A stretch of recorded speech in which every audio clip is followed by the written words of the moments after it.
Welcome home Jemaat terkasih, saya senang sekali dapat menyapa Anda di minggu yang luar biasa ini. Saya ingin mengajak Anda untuk bergabung bersama kami dalam sebuah komunitas sehat bernama Connect Group. Dalam Connect Group, kita dapat saling mengenal, mendoakan, dan menguatkan. Mari bergabung bersama kami dalam Connect Group. Setiap persembahan dikelola untuk memberitakan Injil. Persembahan dapat dilakukan dengan mentransfer ke nomor rekening yang tertera di layar Anda. Bagi Anda yang rindu untuk didoakan, Anda dapat mengisi permohonan doa Anda di kolom live chat. Tim kami akan dengan senang hati berdoa bagi Anda. Anda juga dapat menekan tombol like, share, dan subscribe YouTube GMS Kalimantan untuk mendapatkan notifikasi terbaru dari kami. Sesaat lagi, kita akan memulai ibadah. Saya mau mengajak Anda untuk sama-sama berdoa. Tuhan Yesus, kami mengucap syukur hari ini kami bisa beribadah. Berbicaralah kepada setiap kami Tuhan, lawat dan jamah setiap kami ya Tuhan. Terima kasih Tuhan, terima kasih Yesus, haleluya, amin. Selamat beribadah, Tuhan Yesus memberkati.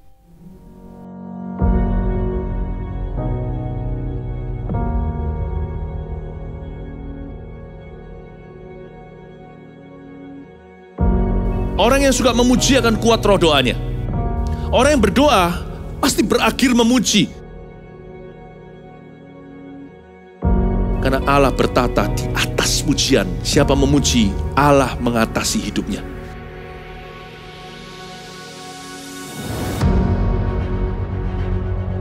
The Year of Praise, tahun pujian menjadi sebuah petualangan yang tiada dua.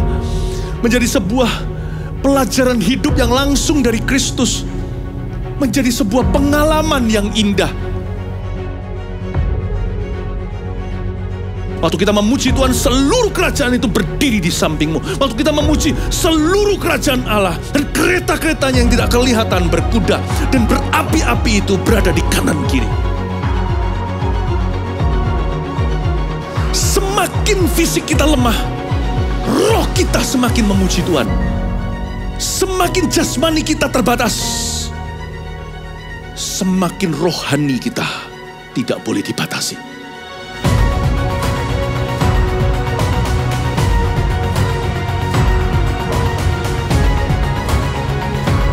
Welcome to the Year of Praise and Provision.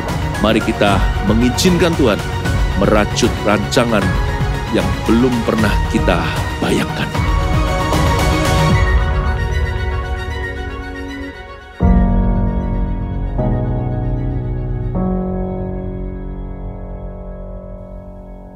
Berikan sorak-sorai bagi Allah kita, come on!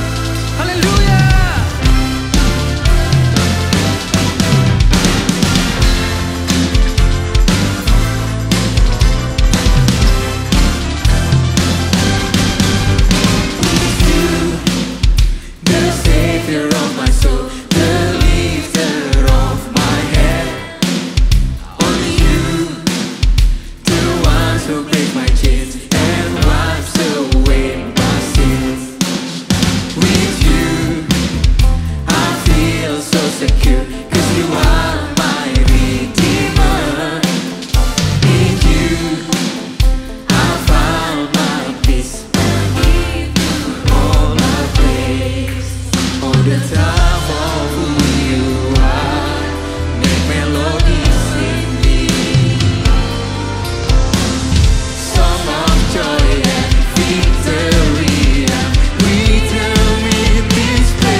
Berikan sorak-sorai paling meriah bagi Allah kita. Come on. Haleluya.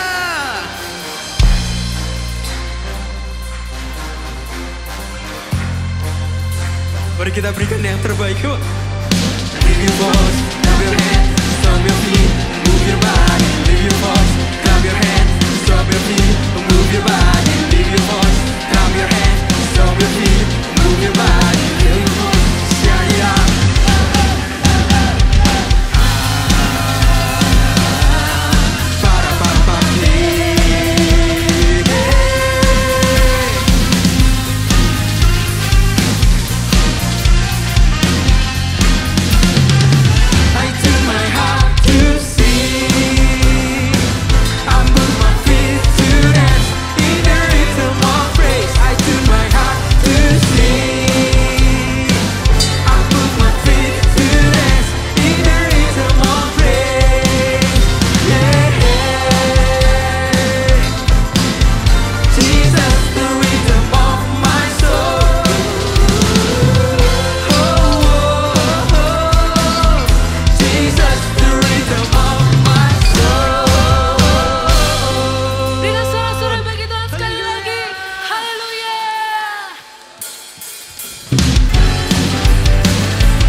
Dari hatiku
Ku cinta Kau selalu, ku tinggikan, ku agungkan selamanya. Yesus, Kau sungguh baik. Yesus, namamu indah. Yesus, ku cinta Kau selalu, ku tinggikan, ku agungkan selamanya. Ku mau memuji-Mu, ku selalu puji-Mu. Ku mau menyembah-Mu, ku selalu sembah-Mu. Kau yang layak terima semua pujian, kemuliaan hanya bagi Tuhan.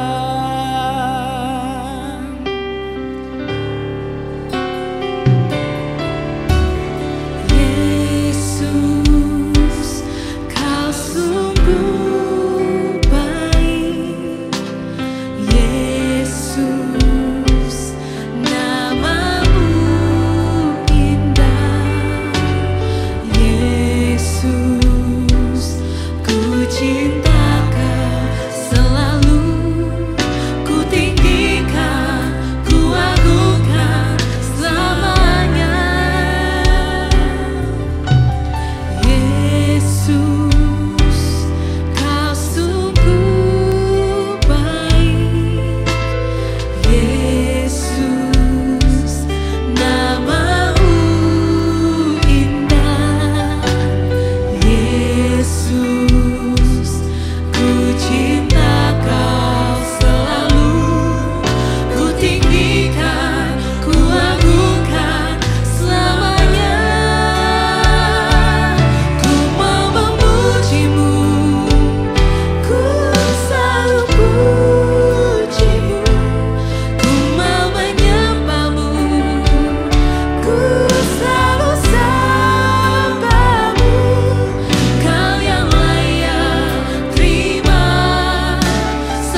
mau menyambamu, ku selalu sambamu.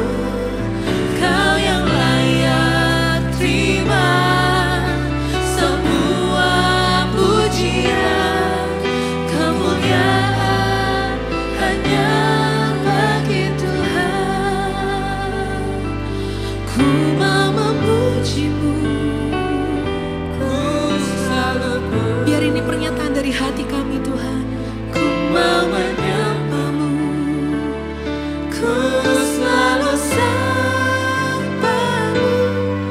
Kau yang layak terima semua pujian, kemuliaan hanya bagi Tuhan.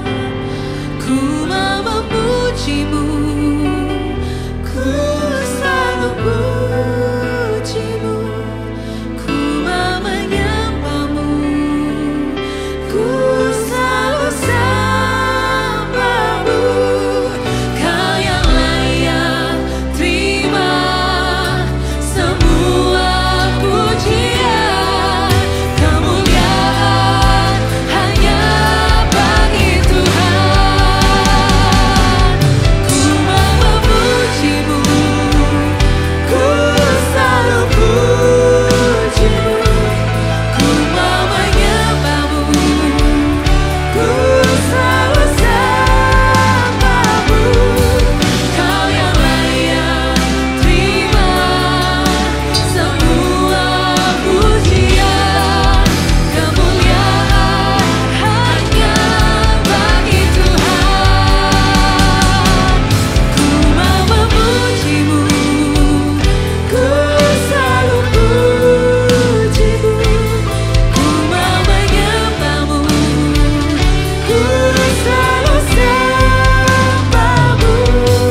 Kau yang layak terima semua pujian, kemuliaan hanya bagi Tuhan. Katakan kau yang layak terima, kau yang layak terima semua Pujian, kemuliaan hanya bagi Tuhan.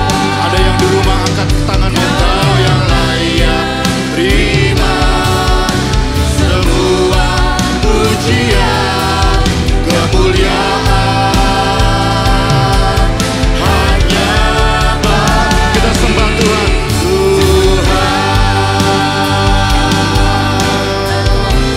Haleluya, Ramashirele Ramayamamu. Terima kasih, Kau Tuhan yang layak terima pujian. Haleluya, haleluya, haleluya. Kau agung Tuhan, Engkau Raja di atas segala raja. Haleluya, haleluya. Syakaramayarama. Mari Anda yang di rumah sama-sama kita serahkan hidup kita sekali lagi di dalam tangan Tuhan. Biar kehendaknya yang jadi atas hidup kita. Terima kasih ya Tuhan. Saya bersyukur buat pagi hari ini atau siang hari ini, bahkan sore atau malam hari di mana kami boleh mengikuti ibadah yang ada. Kami percaya Tuhan senantiasa ada di tengah-tengah kehidupan kami. Sebab 2-3 orang berkumpul, bahkan sekalipun mungkin kami hari ini seorang diri. Kalau kami rindu, kami terus berharap kepada Tuhan. Tuhan senantiasa hadir di tengah-tengah kehidupan kami. Terima kasih untuk kebaikan Tuhan bagi kami. Sampai hari ini kesetiaan-Mu sungguh-sungguh sangat teruji. Dan ini waktunya Tuhan menguji kesetiaan kami. Untuk kami terus menjadi orang-orang Kristen, anak-anak Tuhan yang senantiasa bertahan sampai di garis yang paling akhir, menyelesaikan semua gelanggang pertandingan hidup kami. Terima kasih ya Tuhan, urapi hamba-Mu, urapi firman-Mu. Firman menjadi kekuatan buat kami sekali lagi. Jadi makanan rohani yang menyehatkan, menguatkan, bahkan boleh membawa kami terus bertumbuh ke arah Kristus. Di dalam nama Tuhan Yesus Kristus kami sudah berdoa dan kami sudah mengucap syukur. Semua jemaat yang siap diberkati oleh firman Tuhan dengan suara yang terbaik, sama-sama yang percaya kita semua berkata haleluya, amin. Oke. Shalom semua ya, dan terima kasih sekali lagi untuk seluruh pelayan-pelayan Tuhan yang sudah terlibat untuk boleh mendukung dan mempersiapkan ibadah hari ini. sehingga bisa disuguhkan, bahkan bisa dipersembahkan yang pertama-tama tentu untuk Tuhan. Ya, kalau kita melayani hanya untuk perform atau cuma sekedar menyenangkan manusia, maka motivasi kita belum benar, belum tepat. Tapi kalau kita tahu motivasi kita pertama-tama melayani, apapun juga bentuk pelayanan kita, segala sesuatu yang kita perbuat semuanya seperti untuk Tuhan dan bukan untuk manusia. Saya percaya hati Tuhanlah yang pertama-tama disenangkan, disukakan. Dan yang berikutnya tentu pelayanan kita rindu untuk memberkati Anda, jemaat yang ada di rumah, dimanapun Anda berada. Ya, khususnya jemaat GMS Balikpapan yang kami kasih, yang kami cintai. Saya terus berdoa supaya Anda dalam keadaan baik-baik. Oke, kita sama-sama buka di dalam 1 Samuel pasal yang ke-16 ayat 21 sampai ayat 23. 1 Samuel pasal yang ke-16 di ayat yang ke-21 sampai di ayat yang ke-23. Di minggu kedua bulan Februari ini, ya sebentar lagi kita akan melaksanakan perjamuan kudus di akhir firman nanti, setelah firman. Dan saya mau mengingatkan Anda sekali lagi, Anda dan saya adalah orang-orang yang diurapi oleh Tuhan. Dan kalau kita orang-orang yang diurapi Tuhan, maka dari itu kita tidak boleh menjadi orang yang biasa-biasa. Katakan amin. Anda tidak boleh menjadi orang yang biasa-biasa. Kalau kita sadar bahwa kita adalah orang yang diurapi Tuhan, seharusnya kita menjadi orang yang gigih. Kita jadi orang yang kuat.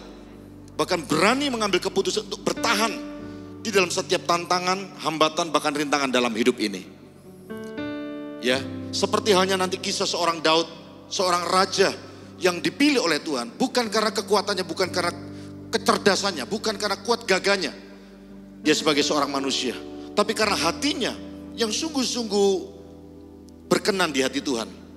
Ya, saya percaya dalam hidup ini hanya Tuhan yang paling tahu bagaimana keadaan hati kita yang sebenarnya. Maka dari itu, mari hari-hari ini sama-sama kita terus mempersembahkan hati yang terbaik. Amsal pasal 4 ada 23 dikatakan, jaga hatimu dengan segala kewaspadaan. Ya, karena dari situ, dari hati itu dikatakan terpancar kehidupan. Tugas utama kita dalam hidup ini adalah salah satunya menjaga hati. Itu senantiasa hati yang seperti dimiliki oleh seorang Daud. Hati seorang yang tidak pernah bingung dengan kedudukan, dengan posisi, dengan otoritas. Daud tak peduli dengan yang namanya materi dan lain sebagainya, sekalipun tidak salah untuk seseorang memiliki semuanya itu. Tapi satu hal, apa yang membuat hati atau mata Tuhan tertuju kepada seorang Daud dibanding dengan orang-orang di sekitarnya?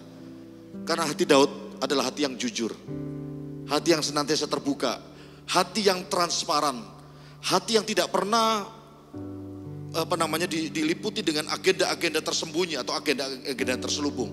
Daud tahu bahwa Tuhan yang dia sembah adalah Tuhan yang maha tahu. Bahkan dari sejak muda, Daud tahu bagaimana sebelum dia dipakai Tuhan besar, dia harus punya hati yang besar terlebih dahulu. Di sini seringkali yang menjadi kegagalan. Untuk mempersiapkan diri sebelum kita dipakai besar, Tuhan berjanji kita jadi kepala bukan ekor, dibawa naik dan tidak pernah turun. Tapi kalau hati kita tidak pernah seperti hati yang dimiliki Daud, maka kita belum masuk kepada dimensi kehidupan yang sebenarnya yang Tuhan inginkan. Kita buka ya, kita baca. Anda sudah buka di rumah 1 Samuel pasal 26. Pasal 16. Demikianlah Daud sampai kepada Saul dan menjadi pelayannya. Saul sangat mengasihinya dan ia menjadi pembawa senjatanya. Ayat 22, sebab itu Saul menyuruh orang kepada Isai mengatakan, biarkanlah Daud tetap menjadi pelayanku, sebab aku suka kepadanya. Ayat 23, dan setiap kali apabila roh yang daripada Allah itu hingga pada Saul, maka Daud mengambil kecapi dan memainkannya. Lalu apa dampak daripada permainan kecapi yang dilakukan oleh Daud? Saul merasa lega dan nyaman, dan roh yang jahat itu undur daripada Saul. Kita semua tahu kisah bagaimana Saul adalah seorang raja yang diurapi Tuhan terlebih dahulu sebelum Tuhan memilih dan mengurapi pula seorang Daud.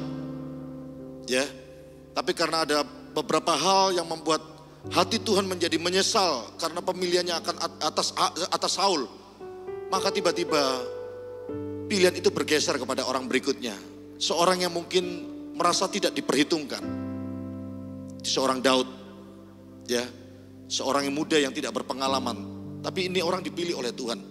Bahkan bukan cuma sebagai raja yang diurapi, tapi ternyata dia membawa sebuah damai sejahtera, membawa sebuah kelegaan, membawa sebuah kenyamanan atas raja sebelumnya yang bernama Saul. Ya. Perhatikan, setiap kali apabila roh yang daripada Allah itu hingga pada Saul, maka Daud mengambil kecapi. Apa istimewanya kecapi di tangan Daud? Ya, apakah kecapi ini kecapi yang mahal, kecapi yang canggih, kecapi yang luar biasa? Saya rasa tidak. Lalu dikatakan Daud juga memainkan kecapi itu. Apakah permainan kecapi Daud ada permainan kecapi yang cantik, yang canggih, tanpa salah, mungkin chordnya, kuncinya tidak false? Saya rasa bukan keduanya, bukan karena kecapi yang istimewa, bukan karena cara Daud memainkan kecapi begitu hebat. Tahu apa yang membuat batu di tangan Daud itu begitu luar biasa menumbangkan seorang musuh bagi bangsa Israel yang sangat ditakuti. Tak ada satupun orang yang punya keberanian untuk menghadapi Goliat. Hingga seorang bernama Daud tiba-tiba hanya 5 batu yang ada di tangan didapati dari dasar sungai. Bisa mengalahkan dan menumbangkan bahkan merobohkan seorang yang begitu tinggi, gagah besar, perkasa yang bernama Goliat. Apakah batu itu memang batu yang hebat, batu yang luar biasa? Apakah batu itu memang adalah batu khusus? Saya rasa tidak demikian. Tapi dari kisah ini saya belajar menyelami kedalaman makna daripada firman ini. Kecapi, mau cara memainkan kecapi, mau batu, mau cara melemparkan batunya.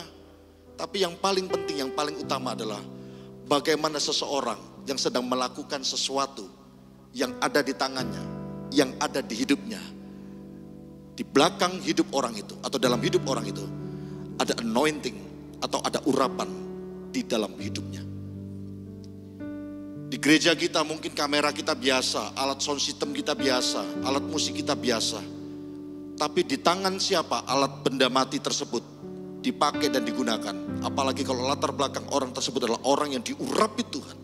Oh, saya percaya orang yang menikmatinya, orang yang mendengarkan, orang yang menatap, orang yang mengamati, orang yang melihat, orang itu akan dijamah, diberkati, bahkan disembuhkan oleh kuasa dan otoritas Tuhan. Tapi Pak, saya ini bukan pelayan di gereja, bahkan saya mungkin belum melayani di gereja.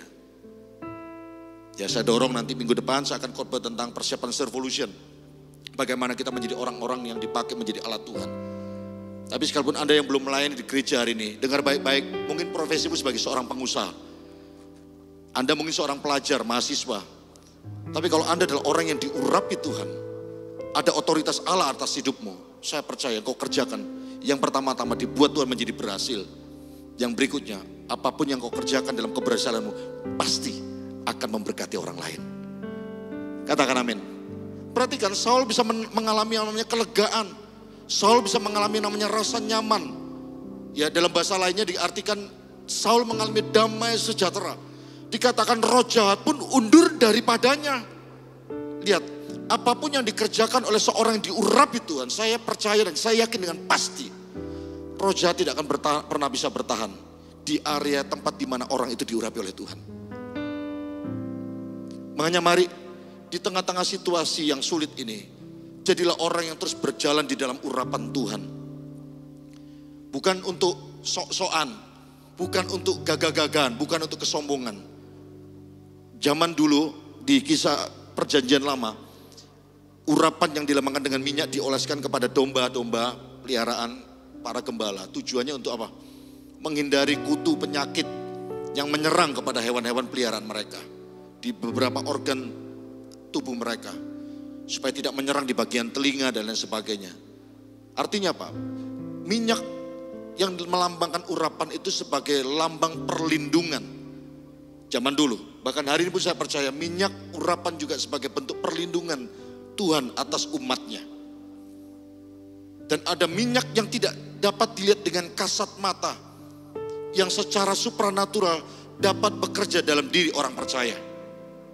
Apalagi kita orang-orang yang menerima urapan dengan tujuan tugas-tugas tertentu yang Tuhan berikan.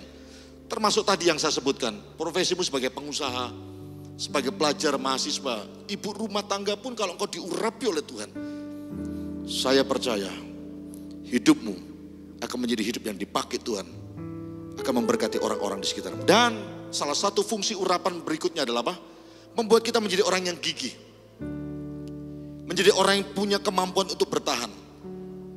Makanya di khotbah ibadah pada hari ini saya mau ingatkan buat jemaat, Karena dalam zaman perjanjian baru, arti kata urapan adalah orang yang dipilih khusus oleh Tuhan. Bahkan Yesus sebagai Mesias adalah orang yang diurapi. Kita semua orang-orang percaya, orang-orang telah diurapi, orang-orang telah dipilih oleh Tuhan. Orang-orang telah dipisahkan dari dunia. Orang-orang telah dikeluarkan dari gelap kepada terang Tuhan yang ajaib. Perlu saya ingatkan buat Anda sekali lagi, kalau Anda dan saya adalah orang yang dipilih Tuhan secara khusus. Kalau Anda dan saya sebagai umat percaya telah menerima urapan untuk kita bisa gigih, kuat dan bertahan. Maka dari itu, jangan pernah sia-siakan urapan yang Tuhan berikan atas hidup kita. Dan saya percaya kalau Tuhan yang mengurapi, kita semua akan dimampukannya untuk melewati tantangan, persoalan, bahkan badai, topan, apapun juga yang ada atas hidup kita. Amin. Yang di rumah sama-sama saya katakan, aku adalah orang yang diurapi Tuhan. 1, 2, dan 3. Saya ulang sekali lagi yang di rumah. Katakan sama-sama saya dengan iman percaya, Anda adalah orang yang diurapi. Katakan dengan suara yang keras. Ya, 1, 2, 3. Aku adalah orang yang diurapi Tuhan. Amin. Kalau Anda dan saya adalah orang yang diurapi Tuhan, berarti kita adalah orang yang dimampukan untuk menjadi berkat buat hidup orang lain. Yang berikutnya, biar urapan itu bukan sekedar untuk kita bisa mendapatkan promosi, bukan cuma sekedar kita mendapatkan materi dan kedudukan atau posisi, tapi urapan itu membuat kita bertahan. Urapan itu membuat kita tetap gigih. Urapan itu memampukan kita untuk tetap kuat di dalam pengiringan kita akan Kristus. Amin. Dan Daud, Anda lihat bagaimana dia mengalami persoalan, tantangan yang begitu hebat. Mau kisah di Adulam, mau kisah di Siklak, dikejar-kejar Saul, bahkan beberapa kali sampai udah mau dihabisi nyawanya. Tapi Daud tetap bisa bertahan, Daud bisa tetap kuat, Daud tetap bisa gigih. Ya, bahkan seorang Daud yang diurapi Tuhan begitu hebat. Ini orang adalah orang yang tidak pernah mudah sakit hati. Bahkan orang yang tidak punya sifat pendendam. Coba kita lihat salah satu kisah lain di dalam 1 Samuel pasal 26 ayat yang ke-9. 1 Samuel pasal 26 ayat yang ke-9. Bagaimana kita sebagai orang yang diurapi Tuhan, sikap hidup kita itu menghargai urapan. Apakah dengan semena-mena? Kadang kita ini sebagai pemimpin merasa diurapi, lalu semena-mena dengan orang yang di bawah kita. Sebaliknya, mungkin kita orang yang juga meyakini diurapi Tuhan, lalu berusaha menjadi orang yang melawan orang di atas kita, orang yang punya otoritas di atas kita. Tidaklah demikian yang kita belajar dari hidup seorang Daud. 1 Samuel pasal 26 ayat 9. Tetapi kata Daud kepada Abisai, jangan musnahkan dia. Siapa di sini dia? Saul. Seorang yang dilayani, seorang yang dihormati. Ya, bahkan tadi dia bermain kecapi, diundang secara khusus, merasa lega, nyaman. Bahkan Saul menikmati pelayanan Daud. Seharusnya orang itu kalau sudah terima hal yang baik dari orang lain, sudah sepatutnya untuk membalas kebaikan kepada orang yang sudah melayani, atau seorang yang sudah berbuat baik pada Anda dan saya. Tapi beda dengan Saul. Saul ini tidak bisa menghargai urapan Tuhan dalam hidupnya. Hatinya salah. Ya. Kalau kita mau terus belajar menghargai urapan Tuhan dalam hidup kita, bahkan menumbuh kembangan urapan yang Tuhan percayakan dalam hidup kita di kemudian hari, hati kita harus benar. Jangan jadi orang yang mudah iri hati. Kapasitas kepercayaan orang satu dengan yang lainnya itu berbeda-beda. Dan Tuhanku tidak pernah salah pilih dan tidak pernah tertukar kepercayaannya antara orang satu dengan orang yang lainnya. Termasuk dalam blessing, dalam berkat.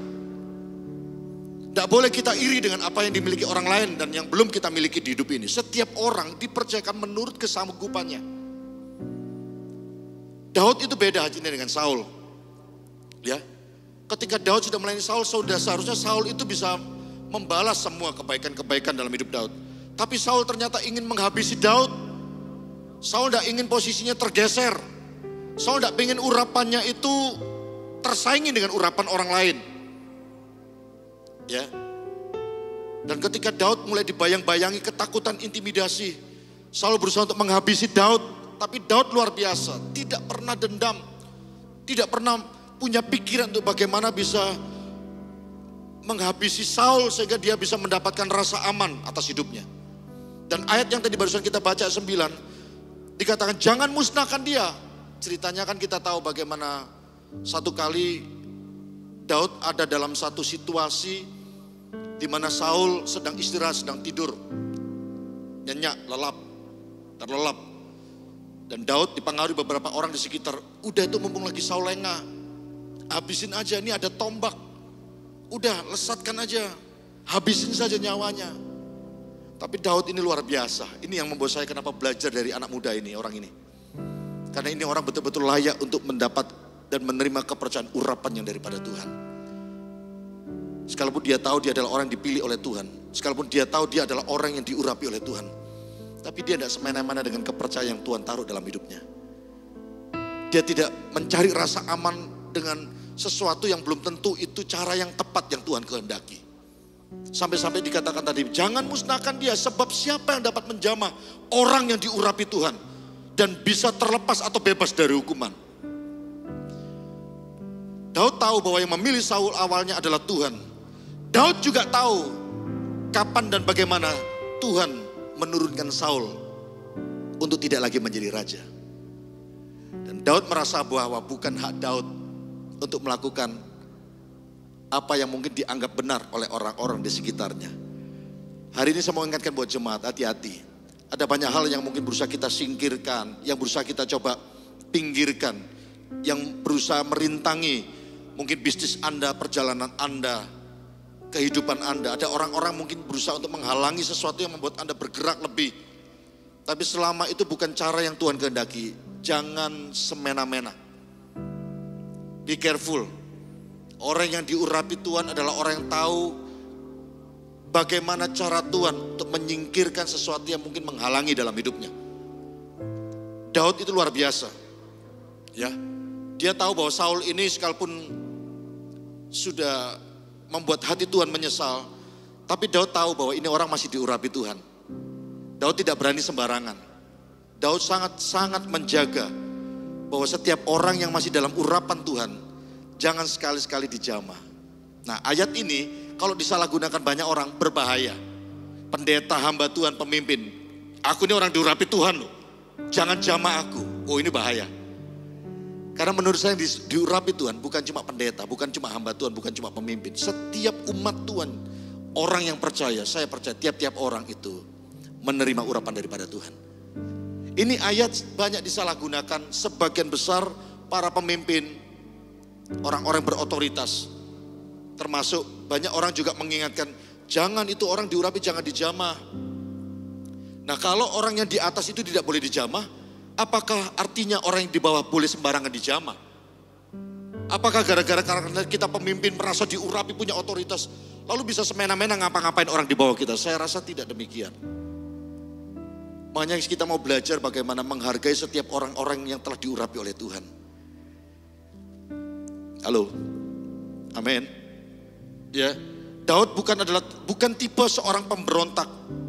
Ya, Daud benar-benar bersikap berbeda. Ya, dia punya kesempatan menghabisi Saul, tapi tidak dilakukan oleh Daud. Apakah Daud seorang penakut atau dia takut sama Saul? Saya rasa tidak.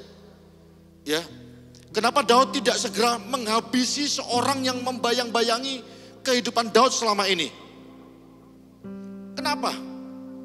Ya, ketika ada kesempatan, toh hari itu dia bisa lakukan, habis perkara.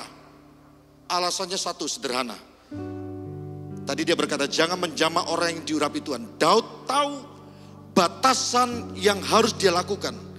Daud sangat menghargai otoritas yang ada di atasnya. Saya belajar dari seorang Daud. Sekalipun Daud tahu bahwa roh Tuhan sudah beranjak dari Saul, bukan berarti Daud bisa menyingkirkan Saul dengan caranya sendiri. Daud terlalu tahu, bahkan Daud sangat percaya kepada cara Tuhan. Karena seperti yang tadi saya bilang sebutnya, seperti pada mulanya Saul diangkat menjadi raja oleh Allah. Dan Daud membiarkan Tuhan atau Allah sendiri yang akan menurunkan Bukan dengan cara, sekarang yang lagi tren ini adalah bahasa kudeta. Di mana-mana kudeta. Dan Daud tidak ingin mengkudeta seorang raja yang bernama Saul. Daud lebih menyerahkan semua proses yang dihadapi di dalam kehendak Tuhannya. Mari belajar kita sebagai orang diurapi Tuhan dalam hidup ini, menyerahkan segala sesuatu di dalam kehendak dan cara Tuhan yang terbaik. Kalau urapan Tuhan terus mau bertahan dalam hidup kita, kalau mau urapan Tuhan terus bertumbuh dalam hidup kita, dan biar urapan terus bekerja memberkati orang-orang di sekitar kita, maka hati kita harus benar terhadap orang-orang yang ada di sekitar kita. Katakan amin. Ada 3 hal yang saya mau bagikan buat jemaat di rumah. Bagaimana kita hidup dan berjalan di dalam urapan Tuhan. Bagaimana urapan Tuhan ada dalam hidup orang percaya dan kita menghargainya. Dan kita pakai, kita gunakan semuanya untuk kemuliaan nama Tuhan. Yang pertama, ya, kita sebagai orang Kristen jangan jadi orang yang arogan dengan sesama anak Tuhan. Ini penting. Ya. Jangan jadi orang yang arogan dengan sesama anak Tuhan. Orang yang telah diurapi oleh Tuhan harus jadi orang yang lebih rendah hati. Orang yang telah dipercayakan banyak hal dalam hidup ini oleh karena Tuhan harus belajar untuk terus mengevaluasi diri. Di tengah-tengah keadaan hidupmu hari ini, ingat tadi saya bilang bahwa urapan Tuhan memampukan kita untuk tetap kuat, untuk tetap gigih. Ya. Tapi sebagai orang yang diurapi Tuhan, harus jadi orang Kristen yang berkarakter. Karena buat apa kalau kita jadi orang yang diurapi, bisa punya banyak karunia, bisa punya banyak pelayanan-pelayanan memberkati, tapi kalau karakter kita tidak berkenan dan kita jadi orang yang arogan, kalau ngomong tidak bisa dijaga. Lalu kita semena-mena dengan orang seperti Saul memperlakukan Daud. Gara-gara dia seorang raja lalu dia bisa semena-mena dengan Daud. Saya rasa Saul bukan orang yang bisa menghargai urapan Tuhan dalam hidupnya. Hai pengusaha-pengusaha, entrepreneur, profesional, pekerja-pekerja, karyawan, staf, apapun juga pekerjaanmu. Kau adalah orang yang diurapi Tuhan. Berjalan dalam urapan Tuhan di dalam kerendahan hatimu. Jangan jadi orang yang arogan. Bertutur katalah dengan baik, jadilah orang yang ramah. Alkitab berkata berbahagialah orang membawa damai, karena mereka lah empulah yang disebut sebagai anak-anak Allah. Jangan jadi orang yang membawa perpecahan. Jangan jadi orang yang membawa saling curiga satu dengan yang lain. Jangan membawa gosip. Pakai mulut perkataan kita dengan perkataan yang membangun. Karena dari perkataan kita juga mengalir urapan-urapan Tuhan. Halo. Oh, saya percaya hari-hari ini Tuhan sedang mencari dan rindu untuk memilih orang-orang yang telah diurapinya untuk terus menjadi kepanjangan tangan, bahkan menjadi berkat dimanapun Anda berada. Katakan amin. Yang kedua, bagaimana kita sebagai orang telah diurapi Tuhan, apalagi kalau posisi kita sebagai pemimpin, entah itu dalam pelayanan, dalam perusahaan, dalam pekerjaan, dalam komsel, CCG. Yang kedua, jadilah pemimpin yang berhati besar untuk orang-orang dipimpin. Saya ulangi, jadilah pemimpin yang berhati besar untuk orang-orang dipimpin. Saul tidak punya hati yang besar terhadap Daud. Bahkan ketika melihat Daud dipakai Tuhan mungkin lebih daripada dirinya, hatinya mulai terusik. Makanya kalau kita mau berjalan dalam urapan Tuhan, hati kita harus benar. Kalau kita mau dipakai besar dibanding waktu-waktu sebelumnya, hati kita, kapasitas hati kita harus makin besar dari waktu lepas waktu. Sebab yang membuat seringkali kita gagal dan sulit untuk menerima urapan dan kepercayaan Tuhan yang lebih besar, satu hal ini, hati kita gak siap. Berapa banyak kita sebagai pemimpin, hati kita gak benar-benar siap. Ya, dengan apapun juga, apalagi kalau ada orang-orang di bawah kita. Padahal Yesus sendiri memberikan teladan, barang siapa percaya kepada aku, kata Tuhan, dia akan melakukan pekerjaan yang Yesus lakukan, bahkan pekerjaan yang lebih besar. Yesus punya mimpi lebih besar kepada para murid yang telah dia pilih. Sekalipun ada satu orang yang pernah mengalami kegagalan, tapi sisanya Tuhan tidak pernah trauma, Tuhan tidak pernah kecewa, Tuhan tidak pernah kapok. Justru Tuhan punya hati yang besar, Yesus punya hati yang besar. Dia ingin murid yang tersisa itu tetap berjalan mengiring apa yang dia teladani, melakukan kehendak Bapa atas hidup mereka. Bahkan Yesus tetap belajar percaya kepada mereka. Dengan kejatuhan daripada Yudas, dengan kegagalan Yudas, Yesus gak langsung berpikiran bahwa jangan-jangan 11 orang lainnya, 11 murid yang berikutnya juga punya pikiran dan hati yang sama. No. Yesus punya hati yang besar. Dia tidak trauma. Dia tidak diliputi rasa ketakutan setelah kegagalan dan kejatuhan Yudas dalam pengkhianatannya. Yesus tahu bahwa 11 murid yang lainnya punya keputusan hidup yang berbeda. Kadang kita jadi pemimpin, dengan orang-orang kita pimpin, kita pukul sama rata semua. Kalau yang satu punya kekurangan, kita anggap kekurangan itu juga dimiliki sama orang-orang lainnya. Saya rasa tidak demikian. Sekalipun tiap orang, tiap manusia itu punya kelemahannya. Seperti hanya kita sadari, kita pun sebagai pemimpin juga punya kelemahan. Tentu kita tidak menyoroti kelemahan setiap orang-orang kita pimpin sebagai penghalang untuk mereka bertumbuh lebih lagi dipakai Tuhan, bahkan melebihi kita. Bahkan ada orang tua loh yang takut dibalap sama anaknya. Ya, dia takut disaingin sama anaknya. Loh, ini gimana toh? Ada orang-orang begitu. Ya. Kalau Anda mau jadi orang tua yang diurapi Tuhan terus, makanya Anda harus jadi orang tua yang punya hati besar. Sekalipun mungkin putra-putri Anda hari ini belum seperti apa yang Anda harapkan, seperti yang Anda doakan. Jadilah orang belajar bersyukur. Karena saya percaya, hari ini kalau saya punya 2 anak, orang mungkin melihat sisi lemah, sisi kekurangannya, kelemahannya. Tapi saya lebih tahu bagaimana sisi positif, kekuatan, bahkan kelebihan. Di ujung sana nanti, bagaimana Tuhan menghendaki tujuan hidup dalam hidup mereka tercapai dengan baik. Berkali-kali saya ngomong sama anak saya, sekalipun mungkin orang lain menilai kalian punya kekurangan di sana sini, tapi Papa tahu bahwa ada hal-hal baik, bahkan yang terbaik yang Tuhan sudah percayakan buat Papa dan Mama. Ya, yang penting bukan hari ini yang terjadi dalam hidupmu. Tentu memang perlu Papa mendidik, membesarkan, terus mendampingi. Tapi buat Papa dan Mama hari ini yang lebih penting adalah bagaimana nanti di kemudian hari kalian adalah orang-orang yang hebat, orang-orang yang perkasa, orang-orang yang luar biasa.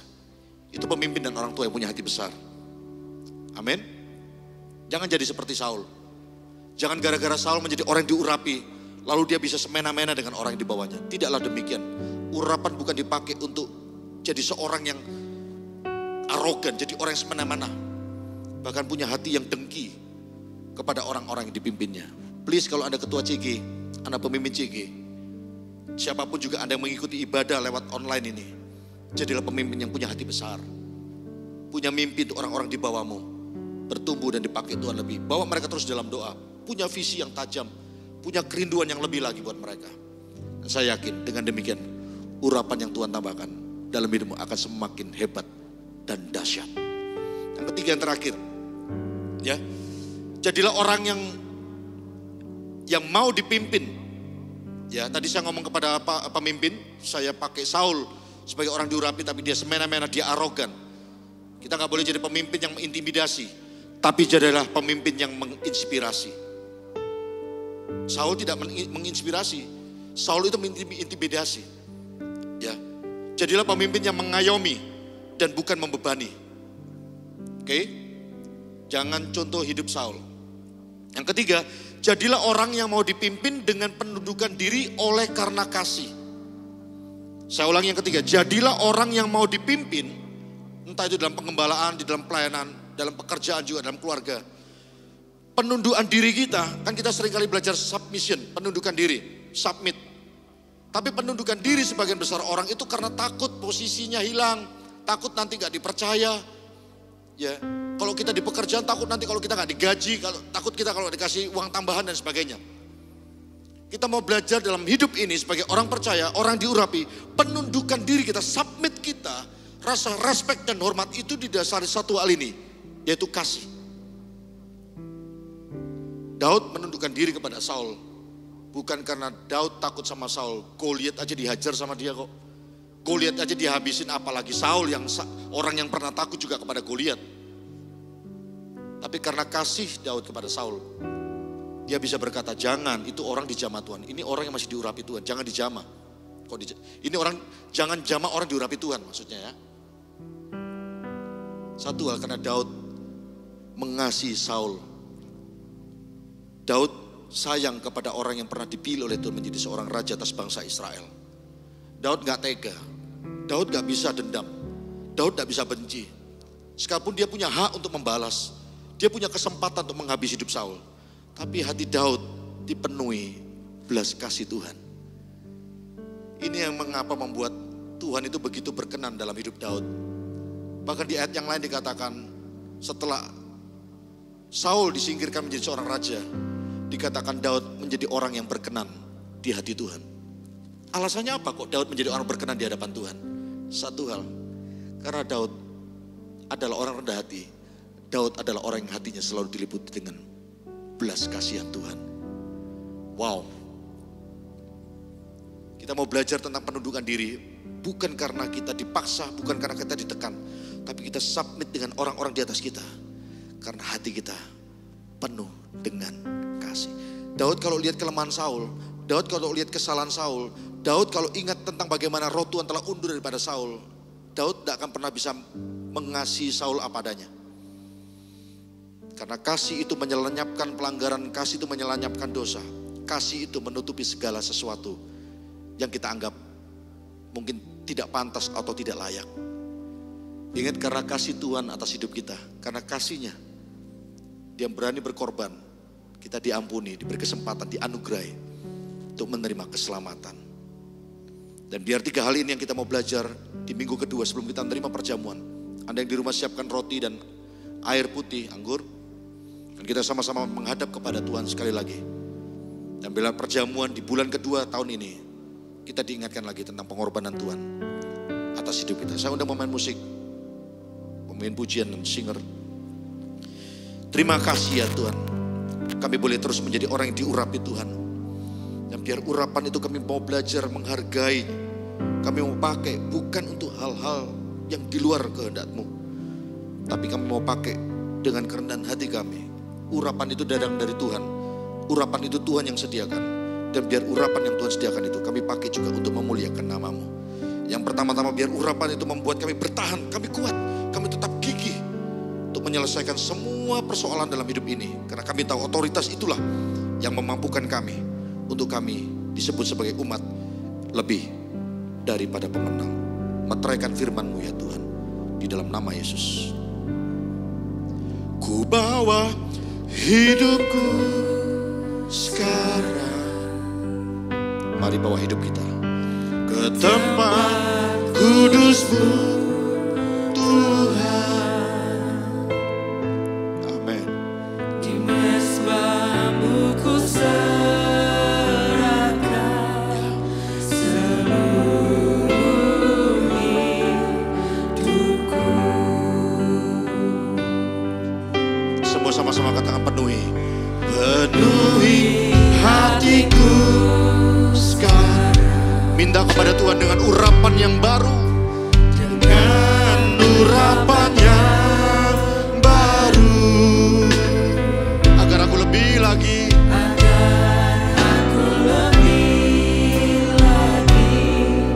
mendengar suara-Mu.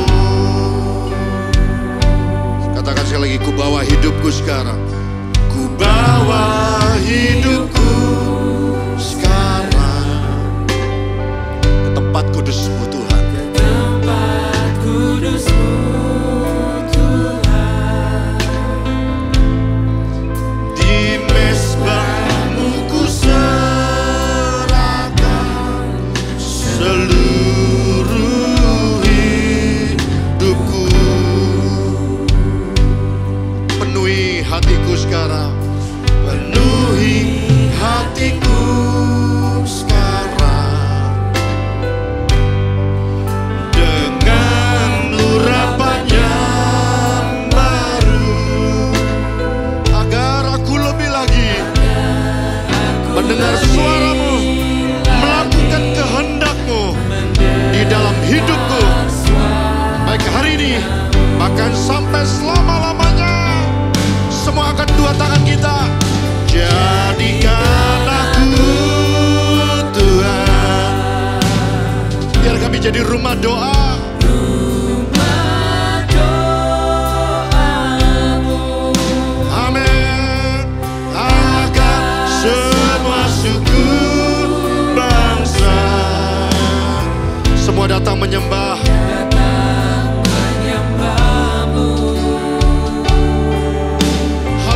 mempersiapkan lagu pujian untuk perjamuan kudus, sebelumnya saya mau ingatkan buat Anda semua, orang-orang telah diurapi Tuhan.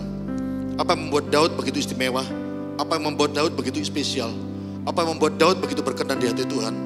Bagaimana Daud terus berjalan dalam urapan yang Tuhan percayakan? Bagaimana Daud terus memakai urapannya memberkati orang-orang, memimpin bangsa Israel, bertahan, tetap kuat, gigih untuk sebagai seorang pemimpin atau sebagai seorang raja.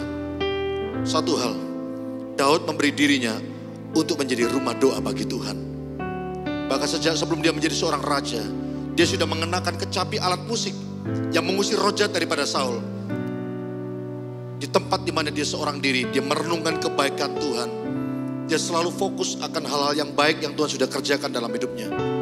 Disitulah Daud hatinya menjadi rumah doa bagi Tuhan. Dan orang-orang demikian yang saya yakini, orang-orang terus berjalan di dalam urapan Tuhan. Saya nggak tahu apa persoalan yang Anda dan saya hadapi, dan kita semua sedang hadapi. Tapi satu hal, kalau hati kita menjadi hati di mana Tuhan bernaung, kalau kita terus mempersiapkan hati kita menjadi hati yang dipakai untuk rumah doa Tuhan, saya percaya urapanmu tidak akan pernah henti, dialiri oleh karena kebaikan dan kasih Tuhan. Dan biar urapan itu kita pakai untuk terus menjadi gereja yang memberkati kota dan bangsa kita. Mari persiapkan perjamuan kita. Haleluya.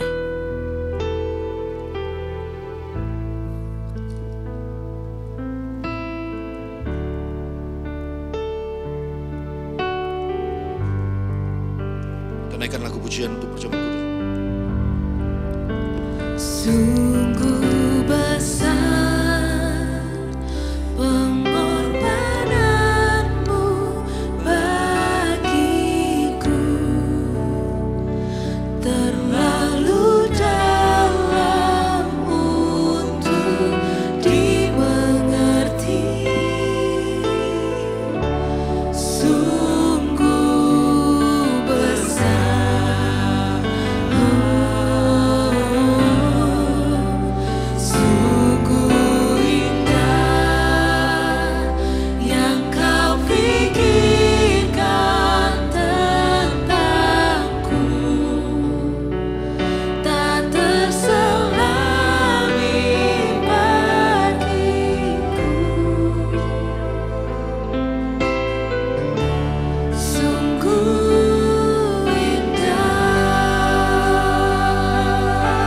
Katakan sungguh besar. Sungguh besar pengorbananmu bagiku, terlalu dalam untuk dimengerti. Sungguh besar, sungguh indah yang kau pikirkan tentangku, tak terselami bagiku. Sungguh indah. Mari jemaat yang di rumah persiapkan roti, crackers atau apapun juga yang Anda bisa pakai sebagai lambang tubuh Kristus. Anda juga siapkan air, anggur, dan yang Anda bisa gunakan sebagai lambang daripada darah Kristus. Mari saya tetap tunggu. Mari kita lakukan perjamuan kudus bersama-sama dimanapun Anda berada. Di dalam Matius pasal 26 ayat yang ke-26 tentang penetapan perjamuan malam. Dikatakan, dan ketika mereka sedang makan, Yesus mengambil roti, mengucap berkat, memecah-mecahkannya lalu memberikannya kepada murid-muridnya dan berkata, ambillah, makanlah, inilah tubuhku. Saudara yang dikasihi Tuhan Yesus, dimanapun Anda berada, yang mengikuti ibadah ini lewat ibadah online, keadaan yang baik seperti yang kita harapkan bersama belum kunjung tiba. Tapi bukan berarti kita berhenti untuk mengiring Kristus. Karena kita percaya kita orang yang diurapi. Urapan itu memampukan kita untuk tetap bertahan, berjalan di dalam anugerah Tuhan. Dan sampai minggu ini kita masih bisa melakukan perjamuan kudus. Saya percaya Itu adalah kasih karunia Tuhan. Dan melalui roti yang ada di tangan kanan Anda yang di rumah, mari angkat sama-sama bersama saya. Angkat di hadapan Tuhan. Dikatakan tadi, ambillah makanlah, inilah tubuhku. Roti, crackers, apapun yang ada di tangan Anda yang ada di rumah, melambangkan tubuh Kristus yang telah dipecahkan. Tubuh yang telah dipilih oleh Bapa, yang diberikan kepada manusia berdosa, supaya lewat pengorbanan Kristus kita semuanya diampuni, dilayakkan, dan diselamatkan oleh karena iman kita kepada Kristus. Dan biar perjalanan kita bersama dengan Tuhan, perjalanan yang dianugerahi oleh kemampuan, kekuatan, bahkan hari lepas hari, kita akan melihat kasih karunia dan terus akan mengalir di dalam hidup kita. Angkat rotimu di tangan kanan tinggi-tinggi. Anda yang di rumah hari mengalami sakit penyakit, apapun juga bentuk penyakitmu, hari ini berdoa di tempat ini dalam nama Yesus. Tuhan berikan kesembuhan, Tuhan sediakan mujizat. Terima dengan imanmu. Semua keadaan yang sulit dalam pekerjaan, dalam karir, aku berdoa di dalam nama Yesus, tidak ada yang mustahil bagi Tuhan.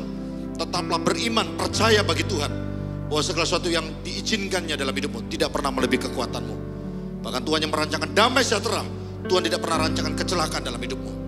Tetaplah teguh, karena persekutuanmu dengan Tuhan, semua jerih lelahmu tidak akan pernah sia-sia. Mari makan roti dengan ucapan syukur di dalam nama Tuhan Yesus Kristus.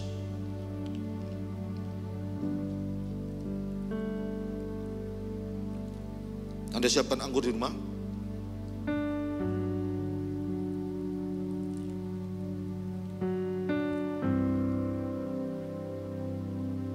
Mari pegang di tangan kanan saudara. Ayat 27 dikatakan sesudah itu ia mengambil cawan, mengucap syukur, lalu memberikannya kepada mereka dan berkata, minumlah kamu semua dari cawan ini, sebab inilah darahku, darah perjanjian yang telah ditumpahkan bagi banyak orang untuk pengampunan dosa. Kita bersyukur di ibadah perjamuan kudus kali ini kita diingatkan kembali tentang kasih dan pengorbanan Tuhan. Anggur di tangan saya dan Anda mungkin juga memegang air putih dan sebagainya, cairan, sebagai lambang darah Yesus, darah perjanjian yang telah diberikan kepada kita untuk pengampunan dosa. Dan biar pengampunan itu kita pakai untuk melayani dan memuliakan Tuhan. Hidup jadi berkat buat sesama. Dan saya percaya yang kita semua lakukan bagi Tuhan tidak ada yang pernah kembali dengan sia-sia. Mari hati yang mungkin hari ini penuh dengan rasa kecewa, sakit hati dan segala macam, lepaskan pengampunan. Perjamuan ini mengingatkan kasih Allah atas hidup kita, kasih yang tidak pernah terbatas. Demikian juga kasih yang kita perlu bagikan buat orang-orang di sekitar. Mari kita minum dengan ucapan syukur di dalam nama Tuhan Yesus Kristus.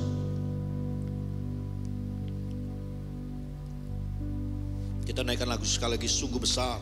Sungguh besar pengorbananmu bagiku. Yang di rumah ikut nyanyi lagu pujian ini, angkat suaramu.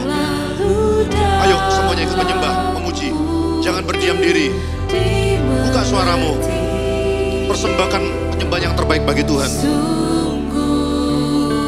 Ya, angkat suaramu. Come on. Lebih lagi, come on. Sungguh indah. Amin. Terima kasih. Kau memikirkan hidup kami senantiasa. Tak terselami bagiku. Semua yang di rumah katakan sungguh indah. Sungguh indah. Sekali lagi katakan sungguh besar. Sungguh besar. Amin. pengorbananmu Bagiku.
diberkati Tuhan, amin. Mari terus semangat, jangan kendor, biarlah kerajinanmu terus dibangun. Dan biar senantiasa kita terus melayani Tuhan. Mari kita akan akhiri ibadah, angkat kedua tanganmu di rumah untuk menerima berkat penggembalaan, berkat yang terbaik. Terimalah berkat damai sejahtera dari Allah Bapa, cinta kasih dari Tuhan kita Yesus Kristus, hikmat kekuatan daripada Allah Roh Kudus yang memberkati, menyertai, memimpin, bahkan mengurapimu sekali lagi. Dan biar semuanya itu diterima dengan ucapan syukur, percaya bahwa Tuhan ketika memilih kita, tidak ada yang salah, bahkan pemilihan Tuhan atas hidup kita senantiasa terus memuliakan namanya. Mulai hari ini sampai selama-lamanya. Di dalam nama Tuhan Yesus Kristus kami sudah berdoa dan kami sudah mengucap syukur. Semua yang sudah terima berkat dari Tuhan, yang siap menjalani hidup ini bersama dengan urapan Tuhan, sama-sama yang percaya, kita semua berkata haleluya dan amin. Amin. Tuhan Yesus memberkati.